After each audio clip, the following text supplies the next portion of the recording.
வணக்கம் நண்பர்களே. இன்று நாம் பேராசையால் இழப்பு என்ற சிறுகதையை பார்க்க போகிறோம். வெப்பமான ஒரு நாளில் காட்டில் ஒரு சிங்கம் பசியுடன் உணவு தேடி நடக்கத் தொடங்கியது. வழியில் ஒரு முயல் தனியாக சுற்றித் திரிவதை கண்டது.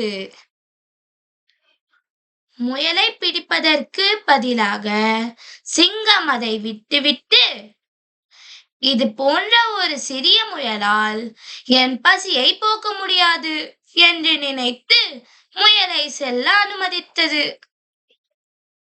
அப்போது அந்த வழியாக சென்றபோது ஒரு அழகிய மானை பார்த்தது. சிங்கம் தனது வாய்ப்பை பயன்படுத்திக் கொள்ள முடிவு செய்தது.